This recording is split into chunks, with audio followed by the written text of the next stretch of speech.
Hello friends, welcome to the second chapter of the mini course from design. My name is Jorge and we're going to get started right into the tools where we're going to use in this mini tutorial.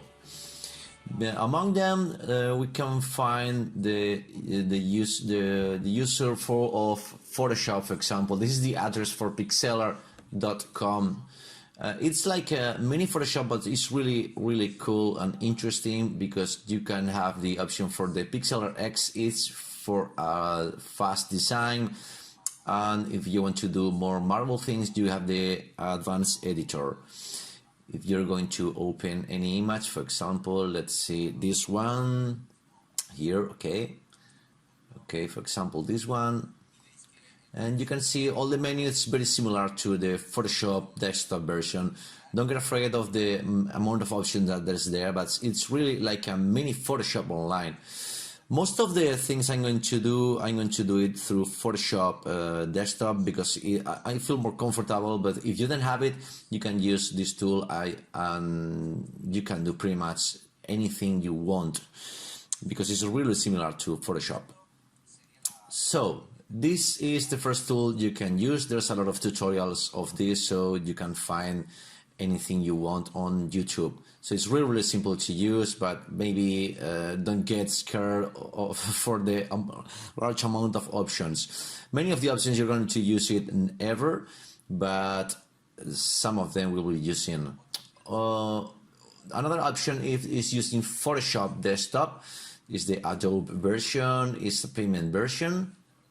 And really the workflow is pretty nice, so I guess it's a good option if you want to be serious in this.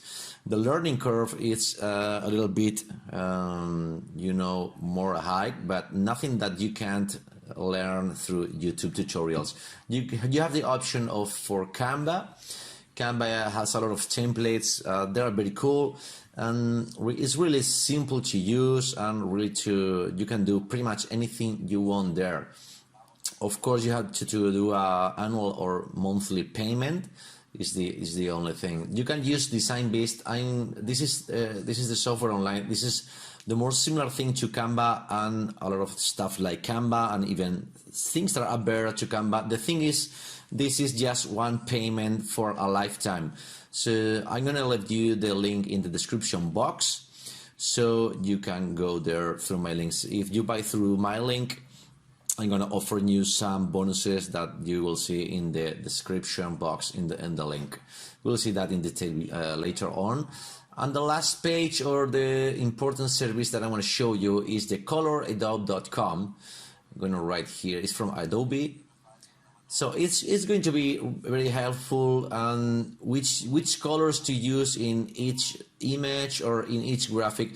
The most thing I use is this option because the complementary is the most useful thing because it's generating a palette of very contrasts, and that's really easy to find. You can change everything. We will use it later on, so it's no problem at all. But basically, this is how you can see the options that are from free, payment, and so on. The free options are maybe it's more easy to handle with, and not so sophisticated like the payment. But it's depending on the learning curve and how many time you want to invest in this. Okay, so this is regarding tools. So initial considerations. I want to say. This is learning by viewing and analyzing images and mockups. Fortunately, you have millions and zillions of photos, of videos, of mockups, so you can go there and see how people do stuff. So you can decide to make something similar. You have a large amount of ideas. All the softwares that I showed you before are showing you free templates that you can use, mockups that you can use if you don't want to break your mind, just trying to find a way of doing something or something like that. Regarding the fonts, it's really important. The online tools have a lot of fonts available, but if you want to use Photoshop desktop or Word, you can really install fonts. If you go, for example, go to Google Fonts there, okay, You can go there, you can see all the fonts available. Okay, so it's a large amount of fonts. You can download the fonts. For example, I'm trying to look for a sans serif, for example, and change the thing. Okay, here it is, like this. Okay, it's many options there. Okay, so railway, for example, I want to get railway and install on my computer. Just click there, and download family is going to open a zip file, so you can open it. What I need to do to install the font is go take these two fonts, go to my Windows folder. Okay, so go into Windows and look for fonts folder. Okay, and just drag and drop all the fonts I want to install. It's just go in there, click and drag it to there, and the fonts will be installed and will be available in my Photoshop, in Word, and so on. So it's really easy to use the font that I want to use in my projects. It's really simple.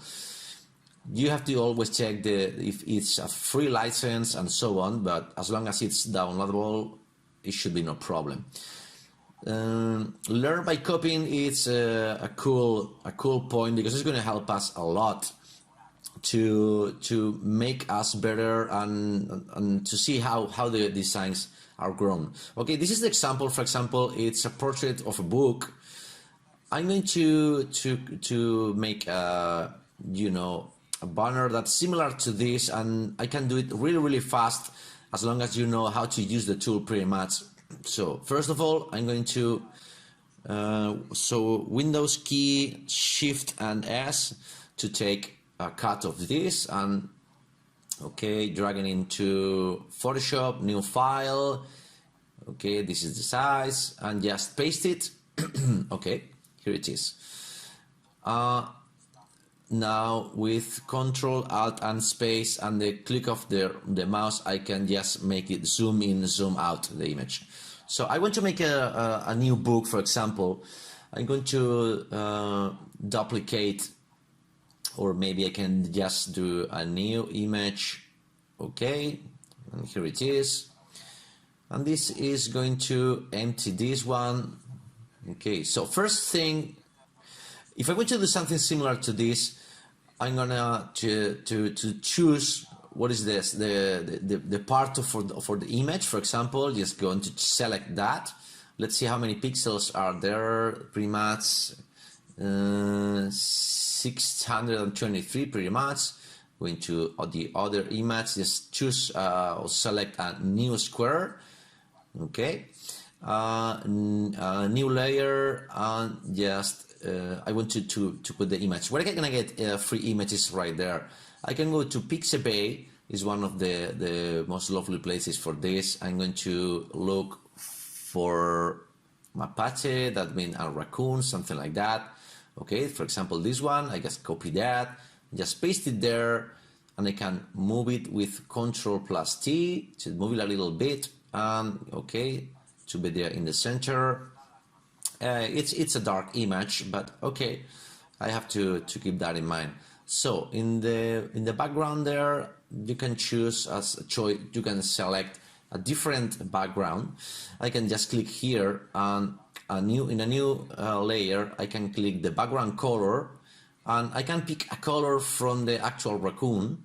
So that will means that will be in the same palette that the raccoon. So everything will be in shape, just to say. Okay, I'm going to pick something with the raccoon. Okay, this one, for example, when I had it, just go to click here and just Ctrl+Delete, and that will fill this area with the color that I chose before. So I can do it, of course, with the fill tool, so it's no problem at all. Okay, so but I guess the shortcuts are the most practical way of managing this software. Okay, I need to take to get a font for this, so I'm gonna choose one. Okay, For example, Railway that I have just installed a few minutes ago. I'm clicking here. Okay, life of a raccoon. I'm not sure if this is a raccoon actually, but okay, let's play with that. Okay, so this is it. I'm going to put it centered. Okay, the size, I'm going to, okay, here it is. And they can even modify the content to this text. Let me try, because there's some spaces at the end of the words. You can choose that option to the space between between letters. So I can just make it bigger. Okay. Okay, I can just the height between paragraphs. Let me play with this. Okay, I got some problems in here. Okay, 40. No, it's not doing what I want to do because I got some kind of problems with my keyboard. Oh yeah, happened again. Okay. This is problems of the live event, you know. So this is it. Let me try something. Here lets me do this. Okay. Okay, patience with this. Sure, you've done it before me. So, okay, I guess. Okay, I think it's nice. With Control+T, I just can change the size. Okay. I got to clean the spaces at the last stage of each word. So this is it. So the centering can be really, really cool. Okay, now it's centered. So next thing would be the below part and a subtitle. So let's put there something like, okay. Okay, Johnny, okay, it's nice. Okay, whatever. It's just for a demo, so there's no problem at all. Okay. The colors of the original are pretty much dark, so I'm going to put the black color in there. Okay. Maybe the size, maybe with Control-T I can change that and I can center it right there. Okay, so I want this in bold, but okay, that's bold, nice. And then we can the name of the John Max would be really the nice of the person who wrote the book, but I can put whatever I want. It's just for demo purposes. Okay, stories from the boots. Okay, okay, I'm gonna put this centered. Stories from the boots, okay. Okay, I can change the size for that, okay. Okay, this is the font. Okay, a little bit bigger. As you can see, I'm playing pretty much with all the features. So I can move it. I want to find a contrast color. So they found the red in there, but I can take something of the raccoon, the skin of the raccoon, just choose, okay, here. I'm just copying the RGB code, going to the wheel, okay, just paste it in there. Okay, I have some contrast colors in here. I'm gonna use this one. I guess this is enough contrast, but it's not really contrasting with the background, so I don't know if it's going to work. So I'm going to change here the color. Okay, here it is. Okay, as I said before, this is the contrast with the color of the raccoon, but not with the background of the below part. She have taken the other color, so this is much better this way. Let me check. Okay, maybe the blue one. The cool thing is you can try and just look for the best option. Maybe it's not the best contrast in the world, but it's a color that's actually in the palette, so it's enough cool. Okay, we can do a little subtitle down there. Okay, right now, for example, I can change the color with black. Okay, I can the size. Okay, there it is. This is pretty much what I was looking for. You can see the spaces between all the areas, so it's pretty much cool. So it's pretty much done, and we can save that if we want. Everything is pretty much similar to the first one, but this is different portrait. I did it really fast. It may be enough valid as the first one, so it's no problem at all. Okay, this is pretty much how easy is to copy a thing that's really cool, or we want to use, and we can use it as our own portrait. In this case, we can do it with anything we want. So this is it. I could save the file right now. Okay. Well, okay. I guess. Okay. Okay. Here it is, a raccoon. Save at PSD. Okay, that's it. Okay, coming back to here, learn by copying, and of course is following YouTube tutorials or courses. There are hundreds, thousands of them. As you're following this, but they're really good Photoshop mini courses. Maybe at the end it's really difficult to understand. I didn't understand the layers and so on, but actually when you're doing some tutorials, you find out that it's really cool to use. It's really clever to use, and you really learn fast. So you can find a lot of tutorials to learn this. Of course, you can go to Pixelbay. I'm very used to the workflow of Photoshop, but it's pretty much the same thing. So you can use this Photoshop or the Pixelbay.